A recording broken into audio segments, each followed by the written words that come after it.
Le bas soleil de la ville de Jefferson venait de chasser l'obscurité de cette nuit de novembre.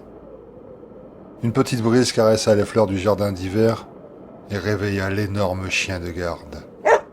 Ce berger allemand, aux dents acérées, pesait plus de 40 kilos. Ce monstre flaira la bonne odeur du petit déjeuner et s'éclipsa en un éclair du terrain privatif. Le livreur de journaux fut aux anges. Ses mollets n'eurent plus rien à craindre. Il put balancer en toute confiance les dernières nouvelles de ce lundi 8 novembre 1954 au-dessus des longues barrières blanches de la maison d'Ewen. Il profita également de l'absence des crocs enragés pour reluquer la Buick, stationnée sur l'allée de garage. Ce bolide coûtait 5000 $, une vraie fortune pour l'époque, mais la mère du propriétaire avait beaucoup de choses à se faire pardonner. Dans la maison, 7 heures sonnèrent à la grande horloge du salon.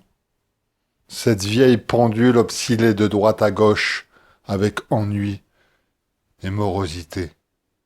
Dans cette petite ville du Texas, il ne se passait jamais rien en dehors des mariages et des enterrements. Mais c'est comme ça que les adultes aimaient vivre ici.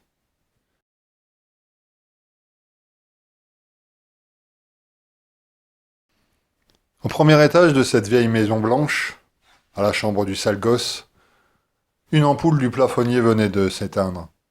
Jimmy, avachi sur son lit, se doutait que la journée allait être longue et désespérante. Il était rentré tard cette nuit-là, et il n'avait pas beaucoup dormi. Le jeune blouson noir, âgé de 16 ans, n'avait pas pris la peine de se changer. Un dur à cuire n'abandonne jamais son blouson, même pour dormir, et tout le monde sait que les pyjamas sont faits pour les mauviettes. De toute façon, Jimmy ne trouva pas le sommeil. Ses pensées étaient pour la belle Gianna. Celle-ci avait enfin accepté de se faire bousculer sur les sièges arrière de la Buick. L'adolescent allait pouvoir s'en vanter pendant des mois, mais pas ce jour. Ce jour était un jour de deuil. On allait enterrer sa pauvre mère. Quand il était gosse, la mère de Jimmy avait énormément d'amour pour son mari et son unique fils. Mais avec le temps, cet amour s'est déplacé dans d'autres maisons. Tout le monde savait que Madame Wen offrait son corps aux nombreux hommes du quartier et des environs. On la surnommait la marchande de plaisir de Jefferson. Au début, Jimmy était fou de rage. Il cognait le premier qui insultait sa mère.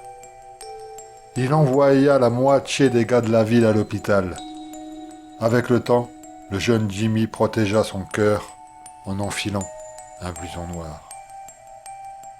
Depuis la disparition trop rapide de Madame Wen, on se tue sur ses infidélités. Désormais, on devisait sur son étrange décès. Était-elle morte d'une cause naturelle ou l'avait-on assassinée? Dans cette petite ville, et à cette époque, on ne faisait pas d'autopsie, on parlait. Bien sûr, certains pensaient que c'était un acte désespéré du cocu, rongé par la honte, mais à Jefferson, on n'accusait pas son voisin. À 7h30, Jimmy descendit les lourds escaliers, ses bottes de cow-boy firent hurler le vieux bois des marches. Dans la cuisine, le papa de Jimmy et ses frères prenaient leur petit déjeuner et pestaient sur l'ancien président Truman.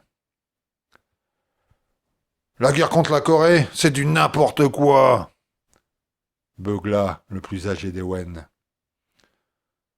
On en a marre de se battre pour les autres, cria le père de Jimmy. La moitié des bois-riens du Congrès préfèrent les Israélites que les vrais Américains, marmonna le dernier frangin. En apercevant son fils, le cocu brailla. Pour l'enterrement de ta mère, tu aurais pu mettre une cravate. J't'en, répondit Jimmy en articulant exagérément. Le morveux a bien le caractère de ta femme, souligna le plus maladroit des frères Wen. Le blouson noir salua ses parents de la main et se servit un grand bol de café. Jimmy ne prenait rien de plus le matin, sauf bien sûr une cigarette, mais pas devant les vieux. « Toi, tu n'as pas fermé l'œil de la nuit !» observa le plus âgé des oncles. « J'étais avec Jana cette nuit, » répondit fièrement Jimmy. « Jana, c'est la fille du propriétaire de la quincaillerie, » précisa le plus jeune des frères Wen, en avalant son verre d'alcool interdit à la vente. « Exact, » lança Jimmy. « Tu es un petit vénère, mais ne va pas la mettre enceinte, sinon c'est la prison maritale à vie, » pesta le vieil oncle. Jimmy lui fit un clin d'œil et sortit dans la cour allumer une cigarette discrètement. « Tu peux fumer ici, maintenant que ta mère n'est plus là !» hurla son paternel.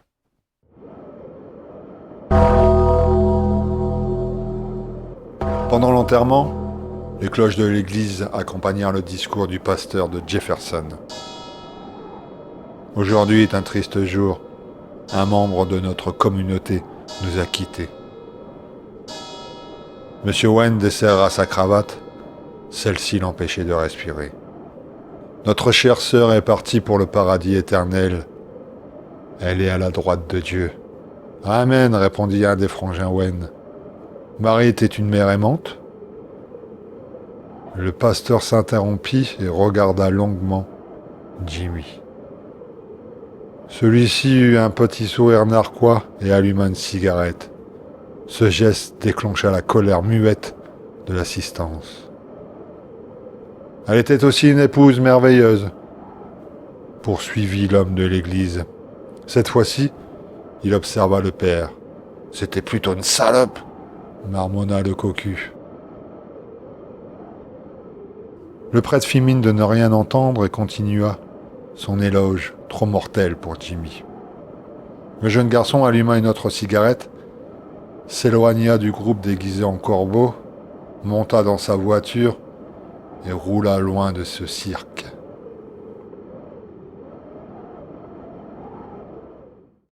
À 20h30, Jimmy rentra à la maison. Il avait passé toute la journée dans sa buick au bord du grand étang en compagnie de la jolie Jana. Mais cette fois-ci, ils avaient utilisé des préservatifs volés à la pharmacie des Simpson. Toute la famille était à table.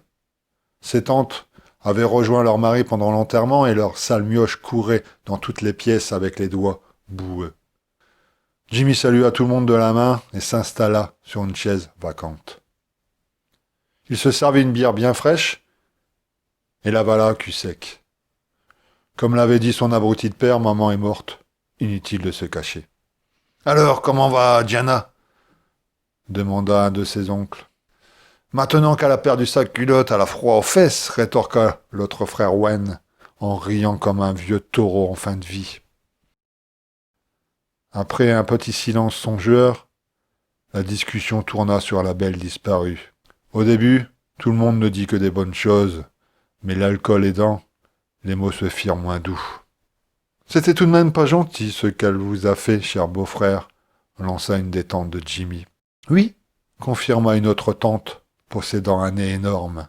« Ce n'est pas gentil de coucher avec tous les gars de la ville. »« Pas tous, » précisa le maître des lieux, qui était aussi rouge que les bouteilles de vin qu'il venait de boire. Le pasteur y a échappé. Toute l'assemblée rit de cette blague salace, sauf Jimmy. Soudain, des bruits retentirent à la porte principale. On aurait dit que quelqu'un frappait. « C'est sûrement ma femme qui revient à la maison pour se faire pardonner, » ironisa le père. Celui-ci se leva de la table et alla à la porte. Les cognements redoublèrent. « Ok, j'arrive. Ça ne sert à rien de défoncer ma lourde. » Il donna un tour de clé et ouvrit. Les yeux du cocu sortirent de leurs orbites. Il était horrifié par ce qu'il voyait. Il ne pouvait pas y croire. « Mais comment est-ce possible ?» se demanda-t-il. Il ressentit une méchante brûlure à la poitrine. Son visage pâlit et son front transpira à grosses gouttes. Il posa une de ses mains sur son torse comme s'il pouvait effacer cette atroce douleur. Puis le cocu s'écroula sur le sol comme une pierre jetée d'une falaise.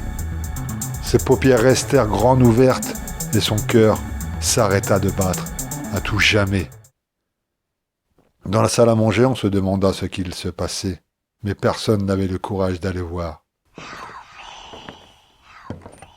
Au bout de quelques minutes, des bruits de pas résonnèrent dans toute la maison. Les membres de la famille attendirent avec angoisse. Les adultes tremblèrent et les enfants pleurèrent.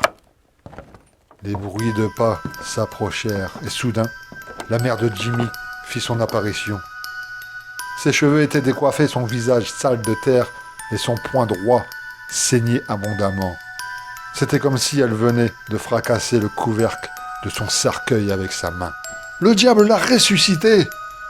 hurla une de ses tantes. « Non, » répondit Jimmy, « c'est votre haine. » Quelques jours plus tard, les médecins de la clinique de la ville retrouvèrent des traces de poison dans le sang de Madame Wen. L'empoisonneur s'était trompé sur le dosage. Son exterminateur la pensa morte et l'avait fait enterrer vivante.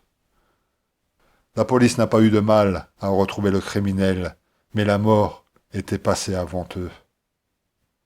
Quand M. Wen vit son épouse au pied de sa porte, il crut à un fantôme venu se venger. Son cœur n'a pas tenu. Il a succombé à une crise cardiaque fulgurante. 3 jours plus tard, Jimmy n'assista pas à l'enterrement de son père. Il était sur le siège arrière de sa Buick, en compagnie de Jana.